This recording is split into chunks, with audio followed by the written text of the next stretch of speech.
Surprise. माँ। अरे मेरी लाडो, तू आ गई। तू तो कह रही थी कि कल आएगी। फौजी अपनी मर्जी से आता है माँ, टाइम टेबल से नहीं। और वाह, हाँ, गाजर का हलवा आपको कैसे पता चला? माँ हूँ तेरी, दिल की घंटी पहले ही बज जाती है। जा जल्दी हाथ मुंह धो ले, मैं खाना लगाती हूँ। ठीक है माँ।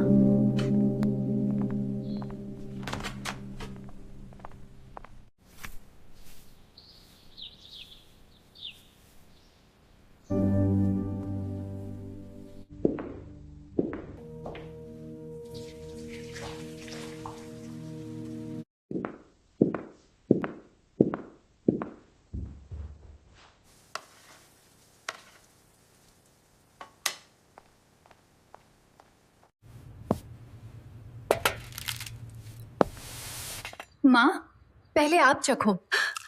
तू खा बेटा, मेरा पेट तो तुझे देख कर ही। माँ, क्या हुआ माँ? आंखें खोलो। नहीं नहीं, ये हार्ट अटैक है। रिया शांत रह, तुझे टूटना नहीं है।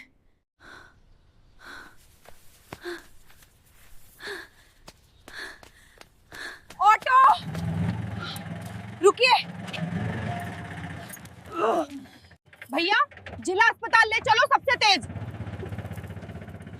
जितनी रफ्तार बढ़ा सकते हो बढ़ाओ। माँ उठो, आपने ही तो कहा था कि फौजी की माँ कमजोर नहीं होती। हार मत मानो माँ, हम बस पहुंच गए। ऑटो वाला भी शीशे से देख रहा था और उसने अपनी जान लगाकर ऑटो भगाया। शहर की ट्रैफिक को चीरते हुए वो 10 मिनट में सरकारी जिला अस्पताल के गेट पर पहुंच गए। रिया ने सोचा था कि अस्पताल पहुंचते ही सब ठीक हो जाएगा, यहाँ डॉक्टर्स होंगे, इलाज होगा। लेकिन उसे क्या पता था कि जिस बिल्डिंग को वो अस्पताल समझ रही है, वो असल में शैतानों का अड्डा बन चुका है। रिया ने मां को गोद में उठाया और इमरजेंसी वार्ड की तरफ भागी। अस्पताल का मंजर भयानक था। गंदी चादरें, फर्श पर पड़े मरीज और पान की पीक से रंगी दीवारें। बदबू इतनी थी कि किसी स्वस्थ इंसान को भी बीमार कर दे। रिया सीधे रिसेप्शन पर नहीं, बल्कि डॉक्टर के केबिन की तरफ भागी। वहां एक नेम प्लेट लगी थी, डॉक्टर विकास खन्ना। दरवाजा धकेलते हुए रिया अंदर घुसी। Doctor, please help! मेरी मां रिया की सांस फूल रही थी। अंदर का नजारा देखकर रिया का खून खौल उठा। डॉक्टर खन्ना अपनी कुर्सी पर पैर फैलाकर बैठे थे। ऐसी फुल स्पीड में चल रहा था। एक हाथ में चाय का कप था और दूसरे हाथ में महंगा आईफोन। वो बड़े मजे से किसी से फोन पर बात कर रहे थे और हंस रहे थे। रिया को अंदर आते देख डॉक्टर के माथे पर शिकन आ गई। उसने फोन कान से हटाया नहीं, बस हाथ से इशारा किया कि बाहर जाओ। रिया ने मां को पास के एक स्ट्रेचर पर लिटाया, जिसकी चादर मैली थी। डॉक्टर साहब, इन्हें हार्ट अटैक आया है, प्लीज फोन रखिए, इनकी नब्ज डूब रही है, रिया ने लगभग चीखते हुए कहा। डॉक्टर खन्ना ने अपनी गर्लफ्रेंड से फोन पर कहा, बेबी, होल्ड करना, कोई मुसीबत आ गई है। उसने फोन को कान से हटाकर मेज पर रखा, लेकिन काटा नहीं। उसने रिया को ऊपर से नीचे तक देखा। रिया ने सादे कपड़े पहने थे, बस उसके पैरों में अभी भी फौजी मोजे थे, जो वो हड़बड़ी में उतारना भूल गई थी। डॉक्टर खन्ना ने अकड़ कर कहा, ओ हेलो, ये क्या तरीका है? केबिन में घुसने का दिखता नहीं। मैं बिजी हूं, सरकारी अस्पताल है, ये तुम्हारे बाप का बगीचा नहीं। बाहर जाओ और लाइन में लगकर पर्चा बनवाओ। रिया की आंखों में आंसू थे, लेकिन अब गुस्सा भी आने लगा था। रिया बोली, सर, पर्चा बाद में बन जाएगा, आप पहले इन्हें ऑक्सीजन दीजिए, इंजेक्शन लगाइए। अगर 5 मिनट और निकल गए तो ये नहीं बचेंगी। डॉक्टर खन्ना ने नाक सिकोड़ी। अरे भाई, प्रोसीजर होता है हर चीज का। पहले 10 नंबर खिड़की पर जाओ, 5 रुपये का पर्चा कटवाओ, फिर कंपाउंडर बीपी चेक करेगा, तब मैं देखूंगा। यहां सब मरने ही आते हैं, कोई पिकनिक मनाने नहीं आता। रिया का सब्र अब जवाब दे रहा था। उसकी मां की सांसें उखड़ रही थीं, उनका शरीर ठंडा पड़ रहा था। रिया डॉक्टर की मेज के पास गई और दोनों हाथों से मेज पर झुककर बोली, डॉक्टर, मैं इंडियन आर्मी में कैप्टन हूं, सरहद पर खड़ी रहती हूं ताकि आप यहां चैन से अपनी कुर्सी पर बैठ सकें। मेरी मां मर रही है, मुझे प्रोसीजर मत समझाइए, इलाज शुरू कीजिए। आर्मी शब्द सुनकर डॉक्टर खन्ना की हेकड़ी कम होने के बजाय और बयारिच गई। उसे फौजियों से वैसे भी चिढ़ थी, क्योंकि उसे लगता था कि इन्हें फालतू की इज्जत मिलती है। खन्ना हंसा एक बहुत ही घटिया हंसी और बोला, ओ हो मैडम, फौजी हैं तो मैं क्या करूं, आरती उतारूं? आपका सुनो, तुम वहां बॉर्डर पर गोली चलाती होगी, यहां मेरा राज चलता है। और सुन, अगर तुझे इतना ही जल्दी है ना तो वीआईपी ट्रीटमेंट मिलेगा, लेकिन उसकी कीमत लगती है। डॉक्टर ने अपनी उंगलियों को नचाते हुए पैसे का इशारा किया। 50,000 टेबल पर रख दे, अभी 4 डॉक्टर और 2 नर्स तेरी माँ के पैरों में खड़े कर दूंगा, वरना सरकारी खटिया पर पड़ी रहने दे, मरे या जे। रिया को अपने कानों पर विश्वास नहीं हुआ। एक डॉक्टर जिसे भगवान का दर्जा दिया जाता है, वो एक मरती हुई औरत की जान का सौदा कर रहा था। रिया की मुट्ठियां भींच गईं। पैसे ले लेना, डॉक्टर जितने चाहिए ले लेना, लेकिन अभी इलाज करो। रिया ने गिड़गिड़ाते हुए डॉक्टर का हाथ पकड़ लिया। ये बात डॉक्टर खन्ना को चुभ गई। एक आम लड़की ने उसका हाथ पकड़ा, उसका ईगो हर्ट हो गया। उसने झटके से अपना हाथ छुड़ाया। दूर हट जाहिल औरत, डॉक्टर ने जोर से चिल्लाया। हिम्मत कैसे हुई मुझे छूने की? फिर उसने जोर से आवाज लगाई, अरे गार्ड, पुलिस, देखो ये लड़की गुंडागर्दी कर रही है, इसे बाहर निकालो। डॉक्टर खन्ना की आवाज सुनकर अस्पताल के कॉरिडोर में भारी जूतों की ठक ठक गूंजने लगी। अगले ही पल केबिन का दरवाजा धड़ाम से खुला और इंस्पेक्टर तोमर अंदर दाखिल हुआ। तोमर इस इलाके का सबसे भ्रष्ट पुलिस वाला था। उसकी वर्दी की शर्ट के बटन पेट के पास खींचे हुए थे और मुंह में पान मसाला भरा था। वो डॉक्टर खन्ना का पुराना यार था। दोनों मिलकर मरीजों और उनके घर वालों को लूटते थे। तोमर ने अंदर आते ही अपनी लाठी टेबल पर पटकी और बोला, क्यों शोर मचा रखा है बे? डॉक्टर खन्ना ने तुरंत नाटक शुरू कर दिया। उसने घबराए हुए होने का दिखावा करते हुए कहा, अरे तोमर भाई, अच्छा हुआ तुम आ गए। देखो ना, ये पागल औरत मेरे साथ मारपीट कर रही है। कहती है अभी के अभी इलाज करो, वरना जान से मार दूंगी। लेकिन तोमर को सच जानने में कोई दिलचस्पी नहीं थी। उसे बस अपनी ताकत दिखानी थी। तोमर ने रिया की तरफ देखा। रिया की आंखों में अभी भी आंसू थे और वो मां के स्ट्रेचर के पास खड़ी थी। तोमर ने रिया के कंधे पर जोर से हाथ रखा और उसे पीछे खींचा। ओए मैडम, डॉक्टर साहब पर हाथ उठाती है, सरकारी काम में बाधा डालती है तेरा।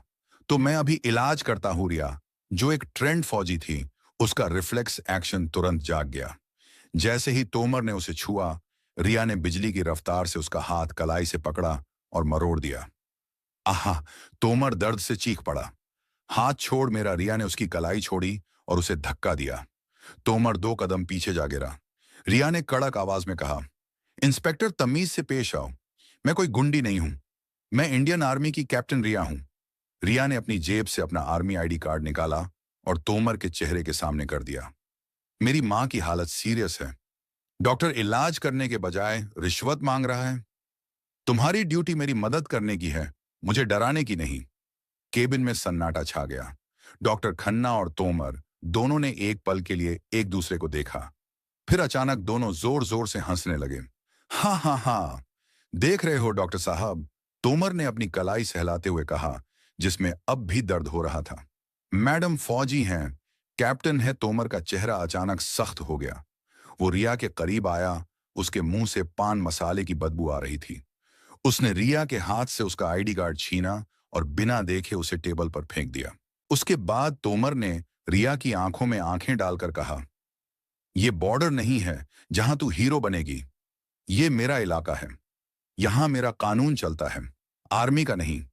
तूने वर्दी वाले पर हाथ उठाया है, इसकी सजा तो तुझे मिलेगी।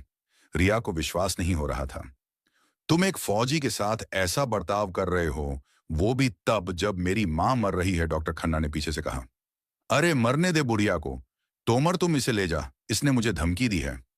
इस पर नॉन बेलेबल गैर जमानती धारा लगा। और हां, थोड़ा सबक भी सिखाना ताकि दोबारा किसी डॉक्टर से पंगा न ले। तोमर ने अपने 2 हवलदारों को आवाज दी, अरे बब्बन, कालिया अंदर आओ दो। मोटे ताजे हवलदार अंदर घुस आए। पकड़ लो इस शेरनी को, बहुत गर्मी है, इसके खून में थाने ले जाकर ठंडी करेंगे। रिया चीखी, खबरदार जो मुझे हाथ लगाया, मैं अपनी मां को छोड़कर कहीं नहीं जाऊंगी। रिया ने लड़ने की कोशिश की। वो एक कमांडो थी, वो चाहती तो उन तीनों को वहीं ढेर कर सकती थी। उसने एक हवलदार को धक्का दिया, लेकिन तभी उसकी नजर अपनी मां पर पड़ी। सावित्री देवी का हाथ स्ट्रेचर से नीचे लटक गया था। वो बहुत धीरे धीरे कह रही थी, बेटी रिया मत लड़, ये मार देंगे तुझे मां की। वो टूटी हुई आवाज सुनकर रिया कमजोर पड़ गई।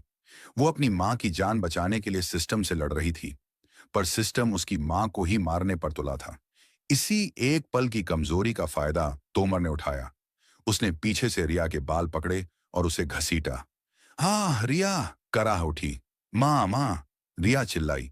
डॉक्टर, भगवान के लिए मेरी मां को ऑक्सीजन लगा दो। मैं तुम्हारे पैर पकड़ती हूं, मुझे जेल ले जाओ, मार लो, पर मेरी मां को बचा लो। रिया को पकड़कर केबिन से बाहर ले जाया जा रहा था। उसके पैर जमीन पर रगड़ रहे थे। वो अपनी मां की तरफ हाथ बढ़ा रही थी। मां, मैं वापस आऊंगी मां, तुम हार मत मानना। उधर स्ट्रेचर पर पड़ी सावित्री देवी की आंखों से एक आंसू टपका और गाल पर लुढ़क गया। उनकी धुंधली होती आंखों के सामने उनकी बेटी को गुंडों की तरह पकड़कर ले जाया जा रहा था। जिस बेटी पर उन्हें नाज था, आज वही उनके सामने बेबस थी। तोमर ने रिया को अस्पताल के बाहर खड़ी पुलिस जीप में किसी जानवर की तरह धकेल दिया। तोमर ने जीप का दरवाजा बंद किया और ड्राइवर से बोला, कोतवाली ले चल। आज इस फौजी मैडम को बताते हैं कि असली पावर किसके पास है। जीप धूल उड़ाते हुए निकल गई। पीछे अस्पताल के उस ठंडे केबिन में सावित्री देवी अब अकेली थी। उनकी सांसें उखड़ रही थीं। डॉक्टर खन्ना ने घिनौनी हंसी के साथ अपनी चाय का कप फिर से उठाया और बोला, बड़ा ड्रामा करती थी, अब मरेगी तो अपने आप अक्ल ठिकाने आ जाएगी। लेकिन डॉक्टर और पुलिस वाले ये भूल गए थे कि पाप का घड़ा जब भरता है तो वो सिर्फ फूटता नहीं है, बल्कि सैलाब लाता है। अस्पताल के बाहर एक खंभे के पीछे खड़ा एक बूढ़ा आदमी ये सब देख रहा था। वो था अस्पताल का पुराना सफाई कर्मचारी रामू काका। उसकी आंखों में आंसू थे। उसने कई बार गरीबों को यहां मरते देखा था, लेकिन आज एक देश की रक्षक के साथ जो हुआ, उसने उसकी रूह कंपा दी। रामू काका ने इधर उधर देखा, किसी का ध्यान उन पर नहीं था। उन्होंने अपनी जेब से एक पुराना टूटा हुआ नोकिया का फोन निकाला। उनके हाथ कांप रहे थे। उन्हें याद आया कि पिछले महीने ही शहर में एक नई डीएम मैडम आई हैं, अवंतिका सिंह। उन्होंने अखबार में पढ़ा था कि डीएम मैडम ने अपना एक सीक्रेट हेल्पलाइन नंबर जारी किया है, जिस पर कोई भी सीधे शिकायत कर सकता है। रामू काका ने पर्ची निकाली जिस पर वो नंबर लिखा था और कांपते हाथों से नंबर डायल किया। घंटी बजी। हेलो। रामू काका की आवाज डर से थरथरा रही थी। उधर से एक कड़क और साफ आवाज आई, हाँ डीएम ऑफिस से बोल रही हूं, बताइए क्या समस्या है। रामू काका रो पड़े। मैडम जी, बहुत बड़ा जुल्म हो गया। यहां जिला अस्पताल में पुलिस और डॉक्टर ने मिलकर एक फौजी बेटी को मार मार के जेल में डाल दिया और उसकी मां यहां स्ट्रेचर पर मर रही है। मैडम, कोई देखने वाला नहीं है, बचा लीजिए वरना अनर्थ हो जाएगा। फोन की दूसरी तरफ डीएम अवंतिका सिंह जो अपनी फाइल साइन कर रही थी, उनका हाथ रुक गया। फौजी, मां और पुलिस की बदतमीजी। अवंतिका ने पेन को टेबल पर इतनी जोर से पटका कि उसकी निब टूट गई। उन्होंने अपने पीए को आदेश दिया, गाड़ी निकालो अभी के अभी। पीए ने पूछा, मैम सायरन वाली गाड़ी पुलिस एस्कॉर्ट बुला लूं? अवंतिका की आंखों में एक अजीब सी चमक थी, शिकारी वाली चमक। नहीं, अवंतिका ने अपनी कुर्सी से उठते हुए कहा, आज डीएम अवंतिका सिंह नहीं जाएगी। आज वहां वो जाएगी जिसका इन हरामखोरों को अंदाजा भी नहीं है। मेरी पुरानी वैगनार निकालो, और हां, मुझे एक पुरानी साड़ी और घूंघट चाहिए। पीए हैरान था, मैम आप क्या करने वाली हैं? अवंतिका ने दरवाजे की तरफ बढ़ते हुए कहा, गंदगी साफ करने के लिए कीचड़ में उतरना पड़ता है। आज इनका इलाज मैं करूंगी अपने तरीके से। डीएम आम औरत बन गई। अब वह उसी भेष में जिला अस्पताल के उस वीआईपी केबिन में जाती है। वहां अभी भी हंसी ठिठोली चल रही थी। डॉक्टर खन्ना और इंस्पेक्टर तोमर समोसे खा रहे थे। तोमर ने मुंह में समोसा भरते हुए कहा, मान गए डॉक्टर साहब, क्या गेम बजाया है। उस फौजी का अब वो जेल में सड़ेगी और उसकी बुढ़िया मां यहां तड़प तड़प के मर जाएगी। किसी को कानों कान खबर नहीं होगी। डॉक्टर खन्ना हंसा, अरे तोमर, ये फौज वाले खुद को बहुत बड़ा देशभक्त समझते हैं। बॉर्डर पर खड़े हैं तो क्या हुआ, शहर में तो हमारा राज है। वैसे उस लड़की को छोड़ना मत जब तक वो 1 लाख रुपए ना दे दे। तभी केबिन के दरवाजे पर एक हल्की सी दस्तक हुई। बाबूजी, ओ बाबूजी, एक कांपती हुई बुजुर्ग सी आवाज आई। दोनों ने दरवाजे की तरफ देखा। वहां एक औरत खड़ी थी। उसने मैली कुचैली साड़ी पहनी थी, सिर पर लंबा घूंघट था और हाथ में एक लाठी थी जिसके सहारे वो झुककर खड़ी थी, देखने में वो कोई गांव की गरीब बेचारी लग रही थी। तोमर ने चीख कर कहा, ए बुढ़िया, अंदर कैसे घुस आई? दिख नहीं रहा। साहब लोग नाश्ता कर रहे हैं, चल भाग। यहां से वो औरत धीरे धीरे लंगड़ाते हुए आगे बढ़ी। उसने हाथ जोड़ लिया। साहब, मेरी बहू बहुत बीमार है, उसके पास पैसे नहीं है। सरकारी अस्पताल समझ के आई थी, कोई डॉक्टर देख नहीं रहा। बाबूजी, कोई पर्ची लिख दो। डॉक्टर खन्ना ने नाक सिकोड़ी। उफ, कैसी बदबू आ रही है इससे। अरे ओ माई, यहां कोई खैरात नहीं बन रही, इलाज कराना है तो पैसे ला, वरना अपनी बहू को ले जा। शमशान घाट दिमाग मत खराब कर। घूंघट के पीछे अवंतिका के चेहरे पर गुस्सा नहीं, बल्कि एक ठंडी मुस्कान थी। वो सबूत चाहती थी। अवंतिका ने और लाचारी दिखाई। बाबूजी, आप तो भगवान हो।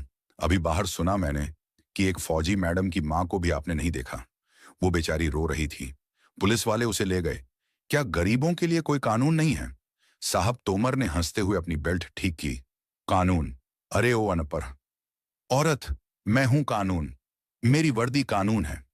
उस फौजी को मैंने जेल में ठूंस दिया, उसकी मां मरने वाली है और मेरा कोई कुछ नहीं उखाड़ पाया। तू क्या चीज है? चल निकल, वरना तेरे घुटने भी तोड़ दूंगा। जैसे ही तोमर ने उस औरत को धक्का देने के लिए अपना हाथ उठाया, कहानी पलट गई। तोमर का हाथ उस औरत के कंधे तक पहुंचने ही वाला था कि अचानक उस कमजोर औरत ने हवा में ही तोमर का हाथ पकड़ लिया।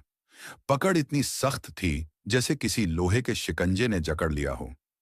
तोमर ने हाथ छुड़ाने की कोशिश की, लेकिन हाथ हिला भी नहीं। अरे छोड़ मेरा हाथ, पागल हो गई है क्या? तोमर चिल्लाया। तभी उस औरत ने अपनी लाठी छोड़ दी। वो सीधी खड़ी हो गई, बिल्कुल तनी हुई। उसका लंगड़ाना गायब हो गया। अगले ही पल उसने एक झटके से अपने सिर से पल्लू हटाया। सामने का मंजर देखकर इंस्पेक्टर तोमर और डॉक्टर खन्ना की सांसें हलक में अटक गईं। सामने कोई गंवार औरत नहीं, बल्कि जिले की डीएम अवंतिका सिंह खड़ी थी। उनकी आंखों में वो आग थी जो सब कुछ जलाकर राख कर देने को तैयार थी। डीएम मैडम तोमर के मुंह से बमुश्किल आवाज निकली। उसके माथे पर पसीना छूट गया। डॉक्टर खन्ना के हाथ से समोसा छूटकर फर्श पर गिर गया। उसके पैरों तले जमीन खिसक गई। अवंतिका ने तोमर का हाथ झटक दिया और एक कदम आगे बढ़ाया। छटाक पूरे केबिन में एक जोरदार थप्पड़ की गूंज सुनाई दी। अवंतिका ने पूरी ताकत से तोमर के गाल पर तमाचा मारा था। तोमर का चश्मा उड़कर दूर जा गिरा। गाल पर 5 उंगलियों के निशान छप गए। शर्म आती है तुम्हें खुद को पुलिस वाला कहते हुए?